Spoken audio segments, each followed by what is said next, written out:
Oh, welcome to Yarra Ranges Life TV's Midweek Wrap, the only hyperlocal news program for the Yarra Valley and the Ranges, where every week we bring to you some of the latest local news headlines, the weather ahead, and we share with you what Yarra Ranges Life TV's been up to. And one of those things is here at Mooroolbark Community Centre. It's 1,000 portraits by local photographer Jesse Graham. And stick around because we also announced the winner of our Wollemi Pine Giveaway, thanks to Garden Express. But now, as I always say, it's time for the latest local news headlines presented by Jim Brown.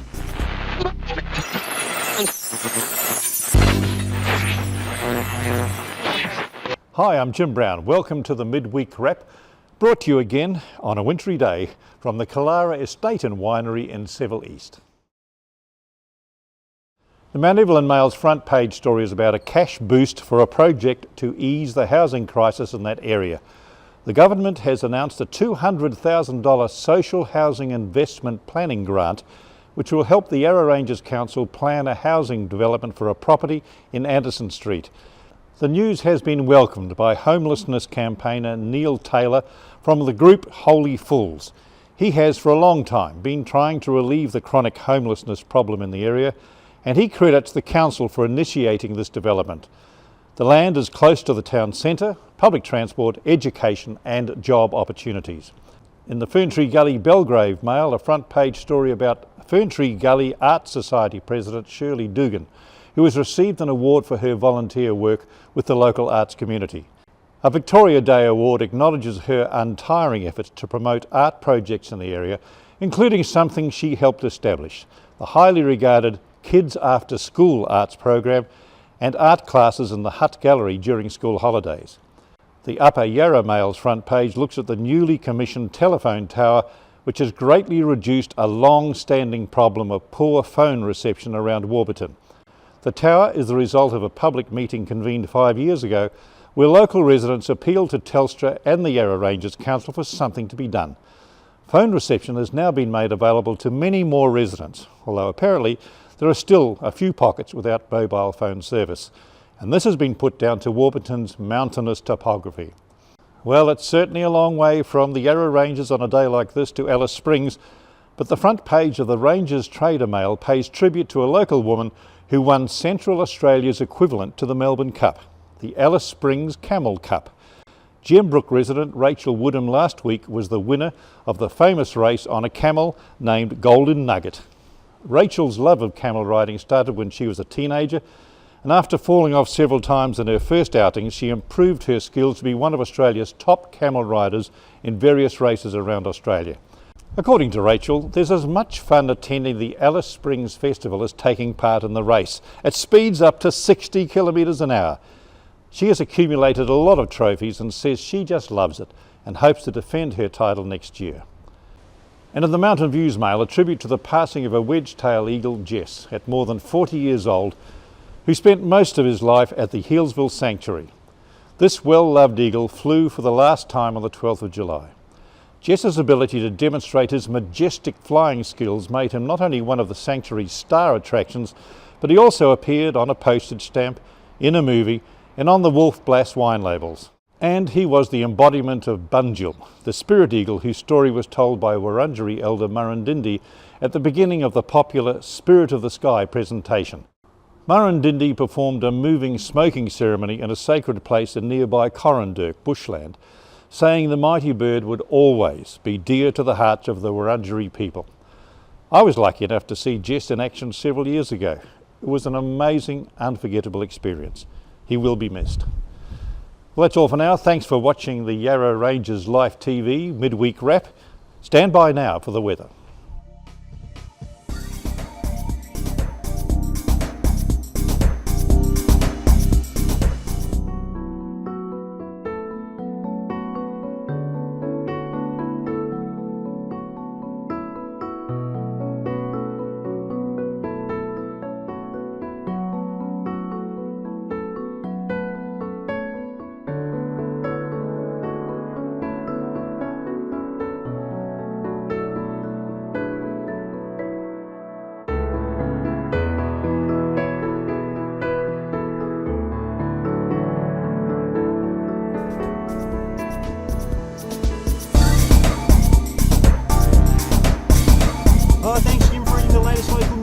headlines for us, of course, and what have Yarra Rangers Live TV been up to? Friday night, we kicked off our weekend, of course, with some awesome live music from the Oak Tree Tavern in the Basin, featuring the music of the Detonators, and they'll be taking us out this episode with a bit of a tune to check out. Also on Saturday, we went to Warburton to find out more about the Warburton mountain bike destination project, and basically here's a couple of choice cuts from that live cross. Andrew, you've been involved with it for quite some time, many years now. That's right. About 12 years since we started the project. It was started by another mountain bike club, Fat Tyre Flyers. We were involved with that club back 12 years ago, and identified Warburton as a great location to have a mountain bike network of trails. And we started work then and got involved about 12 months after that with Parks Victoria. They saw a great fit for their Healthy Parks, Healthy People catch cry, and saw Warburton as an ideal location to work with the mountain biking community to develop tracks here. Essentially, there's a Donna Buang zone, there's the Mount Little Joe zone, as well as the Mount Tugwell zone as well, with tracks and trails for all different levels of expertise. Andrew, I was going to ask, roughly how many kilometres of tracks are we hoping to develop up here? Eventually there will be about 120 kilometres of trail. Stage 1 will see roughly 100 kilometres being introduced, and the other 20 kilometres will be part of stages 2 and 3, with the majority of the trail being done up on Mount Donovan and Mount Tugwell and Mount Little Joe. That's correct. The land managers, Melbourne Water, Park Victoria, Bell, and the Shire have been working extensively with environmental groups and their own environmental consultants to ensure that the impact environmentally has the most minimal impact, and literally all concerns are being addressed at the moment. So the environmental impact, whilst there will be the need to do some work in there with equipment, the actual impact is going to be minimised, and they're fairly confident that they've ticked all the boxes that are needed for that. Fantastic.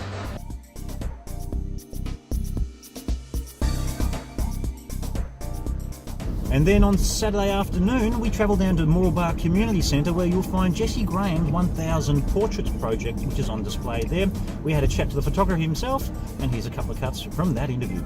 So the 1000 Portraits project, that started in 2016? April 2016. April 2016. You mentioned you're about halfway through now, so you've got, I think, just over 500 portraits. Yeah, 520 by last count. So fantastic. And down here, of course, at the Mooroolbark Community Centre, you've got your exhibition, 1000 Portraits project. Obviously, not 1000 portraits yet. No. But what can people expect to see when they come down? So they can expect to see there's 19 printed works, and these are some of my favourites out of the 500, which was super hard to choose. But because I know about 80% of these photos are taken of people in the Yarra Ranges, and particularly Healesville, where I grew up. Yes. So I wanted to make sure that we showcase all of them somehow. So on the far wall here, we have a video with the first 500 going one after the other on a loop. Yeah, great. So there's a digital display, of course, down here, as well as the 19 printed works.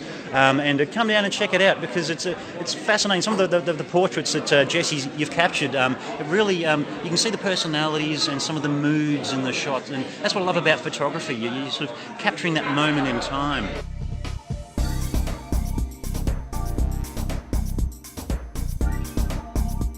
And Sunday, well, next week it's Planet Ark's National Tree Planting Day. We had a chat to one of the local land care groups to find out what National Tree Planting Day activities, of course, are happening in the valley and the ranges.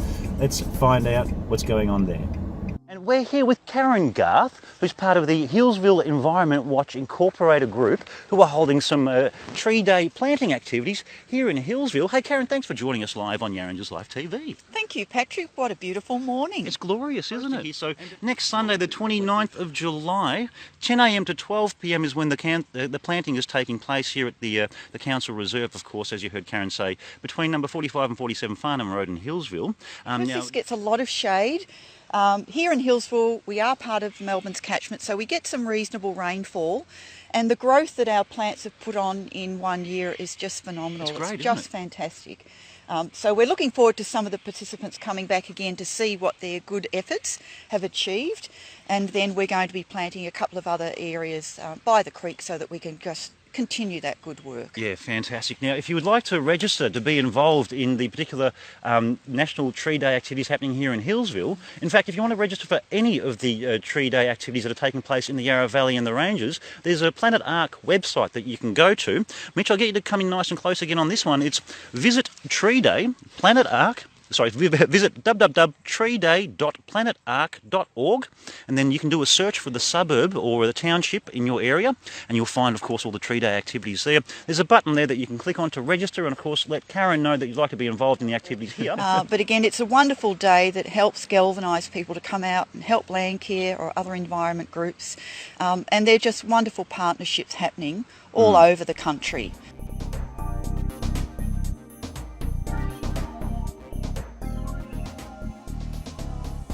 Now, thanks to gardenexpress.com.au, Australia's largest online nursery, we're giving away a Wollemi pine tree, and the winner is Mary Artmartsidis. Congratulations, and we'll be contacting you shortly to let you know how you can redeem your prize.